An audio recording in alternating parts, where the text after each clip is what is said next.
నమస్తే, నేను మీ జగదీష్ని.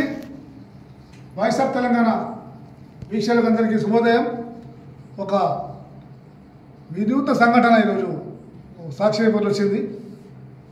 అత్తను కోడలు చంపేసింది.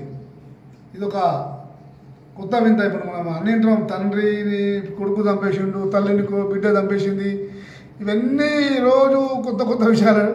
ఈ అత్తను కోడలు చంపడం, కోడలు అత్త చంపడం, ఇవన్నీ ఈ మానవ బాంధవ్యాలన్నీ మర్డర్లతో పూర్తవుతున్నాయి. అయితే ఈ వనపర్తి జిల్లా నాగ్పూర్లో ఎల్లవ అనే ఒక పెద్ద మంచి 79 ఏళ్ళు ఉంటుంది. వాళ్ళ కోడలు భోగరమ్మ, ఇద్దరు రోజు గొడవ పడుతున్నారు. ఆ గొడవలలో ఆమెకు 3 బిడ్డలు, ఒక కొడుకు. పాపం కొడుకు దగ్గర ఉంటుంది ఆమె. ఆయన సరిగ్గా చూడకపోవడము, ఇద్దరు కొట్లాడుకోవడము జరుగుతుంది. కోడలు కోపంతో ఆమెను కొట్టి ఈరోజు చంపేసింది. మన తర్వాత స్థానికులు అందరూ వచ్చి ఏమైందని చెప్తే ఇట్లా నాతో రోజు కొట్లాడుతుంది, అందుకే నేను చంపేసిన అని చెప్పేసింది ఆమె. పోలీసులు వచ్చారు. పోలీసులు వచ్చి ఆమెను తీసుకుని పోయారు.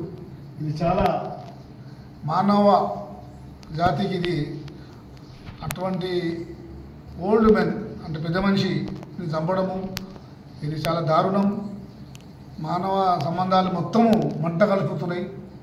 ఈ గ్లోబలైజేషన్ ఎప్పుడైతే వచ్చిందో దీనివల్ల చాలామంది రకరకాలుగా తల్లిని బిడ్డ మర్డర్ చేయడము, కొడుకును తండ్రి మర్డర్ చేయడము, తండ్రిని కొడుకు మర్డర్ చేయడము, గౌరవం లేకుండా, ప్రేమ లేకుండా, ఓపిక లేకుండా ఈ సమాజం మొత్తం నాశనం అవుతుంది. దీనికి కారణం ఒక సెల్ ఫోనే కాదు,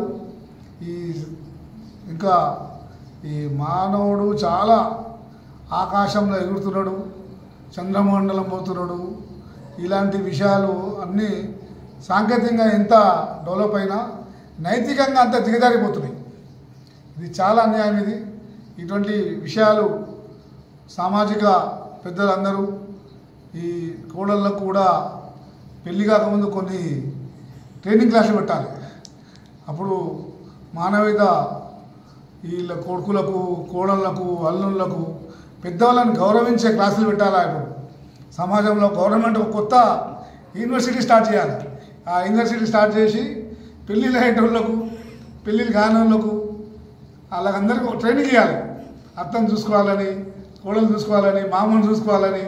ఇప్పుడు కొడుకు లేని వాళ్ళకు బిడ్డ అల్లుడే దిక్కు, కొడుకులు ఉన్న వాళ్ళకు అత్త, కోడలు, కొడుకు, అలాంటివన్నీ ఒక యూనివర్సిటీ పెట్టాలి. పెడితే కానీ వీళ్ళు మానవీయ విలువలు, నైతిక విలువల గురించి కూడా ఒక క్లాస్ పెట్టాలని నా యొక్క వాయిస్ ఆఫ్ తెలంగాణ కోరుతున్నది.